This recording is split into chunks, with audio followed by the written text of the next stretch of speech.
നിൽക്കുന്നത് നമ്മുടെ വെട്ടിക്കാങ്ക മഹാദേവ ക്ഷേത്രത്തിൻ്റെ ഫ്രണ്ടിലാണ്.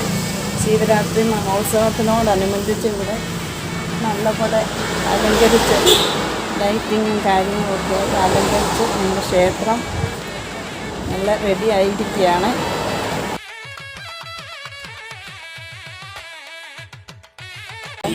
ഇന്ന് കൊടിയേറും ബുധനാഴ്ച 8 ദിവസം. ഇവിടുത്തെ പ്രതിഷ്ഠ മഹാദേവൻ.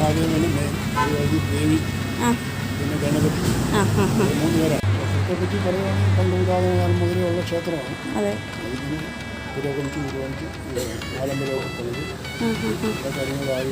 മഹാക്ഷേത്രത്തിൻ്റെ അത്യാവശ്യം എല്ലാ കാര്യങ്ങളും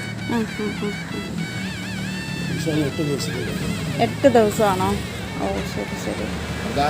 ശിവരാത്രി മണിക്കാ 6:30. പ്രത്യേകിച്ച് വരുന്നത് ഓരോ ക്ഷേത്രത്തിനും തന്ത്രികൾ പെരിഞ്ചേരിമന എന്ന് പറയുന്ന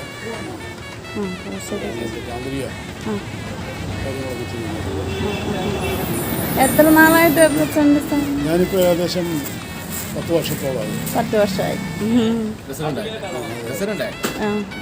ദീർഘനാളായിട്ട് കമ്മിറ്റിയിലുണ്ട്.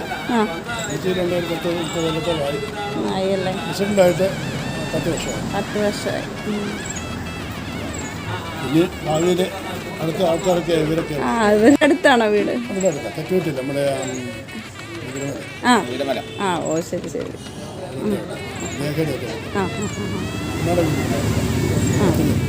ഭൂമി എന്ന് പറയുന്ന ആളിനെ അറിയാം. എൻ്റെ അമ്മാവൻ. ഓ ശരി. അമ്മ വീടായി കുളത്തിൽ. ഇത് ഞങ്ങളുടെ ചെറുപ്പം മുതലേ ഉള്ളൊരു അമ്പലോ. അഭിപ്രായമല്ലേ, അച്ഛൻ മുതലേ ഉള്ള കാര്യം നമുക്കറിയാം. അതെ. ഇവിടെ ഉണ്ടായിരുന്നു. ഇവിടെ മിക്കവാറും ഇവിടെ ഉണ്ടായിരുന്നു. പിന്നെ എൻ്റെ കല്യാണത്തിന് KR-33 ഓടിയതാ. KR-33 വണ്ടി അംബാസഡർ. ഇവരെയൊന്നും പരിചയപ്പെടുന്നതിൻ്റെ ആവശ്യമില്ല. ഇല്ല.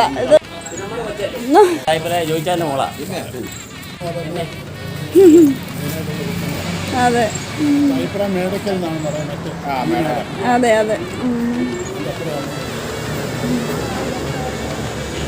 ഇതെന്റെ കൂട്ടുകാരൻ കൂടിയാണ്. 1ാം ക്ലാസ് മുതൽ 7ാം ക്ലാസ് വരെ കുത്രപ്പള്ളി നമ്മൾ പഠിച്ചതാ. അതെ. ചേച്ചിയെ പറയാം.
വെട്ടിക്കാവുങ്കൽ ശ്രീ മഹാദേവ ക്ഷേത്രത്തിലെ ശിവരാത്രി മഹോത്സവത്തിന് തുടക്കമായി.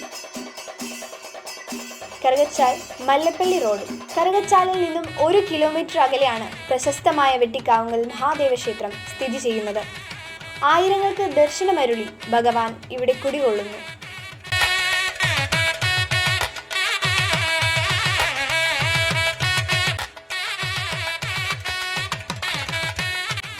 കുംഭമാസത്തിലെ കൃഷ്ണപക്ഷത്തിലെ 13-ാം രാത്രിയും 14-ാം പകലും ശിവരാത്രിയായി ആഘോഷിക്കുന്നു. കൂവളത്തിൻ്റെ ഇലകൾ ശിവന് അർപ്പിക്കുന്നതും ഉപവാസമനുഷ്ഠിക്കുന്നതും രാത്രി ഉറക്കമൊഴിക്കുന്നതും പഞ്ചാക്ഷരി മന്ത്രം ജപിക്കുന്നതും ഈ ദിവസത്തെ പ്രധാന ആചാരങ്ങളാണ്. ശിവരാത്രിയുമായി ബന്ധപ്പെടുത്തി പ്രധാനമായും 2 പുരാണ കഥകളാണ് ഉള്ളത്. ആദ്യത്തേത് പാലാഴി മഥനം നടത്തിയപ്പോൾ രൂപം കൊണ്ട കാളകൂട വിഷം ലോക രക്ഷാർത്ഥം ശ്രീ പരമേശ്വരൻ പാനം ചെയ്തു. ഈ വിഷം ഉള്ളിൽ ചെന്ന് ഭഗവാന് ഹാനികരമാവാതിരിക്കാൻ ശ്രീ പാർവതി അദ്ദേഹത്തിൻ്റെ കണ്ടത്തിൽ മുറുക്കി പിടിക്കുകയും വായിൽ നിന്ന് പുറത്തു പോകാതിരിക്കുവാൻ ഭഗവാൻ മഹാവിഷ്ണു പൊത്തിപ്പിടിക്കുകയും ചെയ്തു. അങ്ങനെ വിഷം കണ്ടത്തിൽ ഉറയ്ക്കുകയും ഭഗവാൻ നീലകണ്ഠൻ എന്ന നാമോദയം ലഭിക്കുകയും ചെയ്തു. ഭഗവാന് ആപത്തൊന്നും വരാതെ പാർവതീദേവിയും മറ്റു ദേവീദേവന്മാരും ഉറക്കമൊഴിച്ചിരുന്ന് പ്രാർത്ഥിച്ച ദിവസമാണ് ശിവരാത്രി എന്നാണ് വിശ്വാസം. രണ്ടാമത്തേത് ശിവമാഹാത്മ്യവുമായി ബന്ധപ്പെട്ടതാണ്. ബ്രഹ്മാവും വിഷ്ണുവുമായി ബന്ധപ്പെട്ട ആ കഥ. മഹാവിഷ്ണുവിൻ്റെ നാഭിയിൽ നിന്നും ഉടലെടുത്ത താമരയിൽ ബ്രഹ്മാവ് ജനനമെടുത്തു. അപ്പോൾ ബ്രഹ്മാവിന് മഹാവിഷ്ണുവിനെ മാത്രമാണ് കാണാൻ കഴിഞ്ഞത്.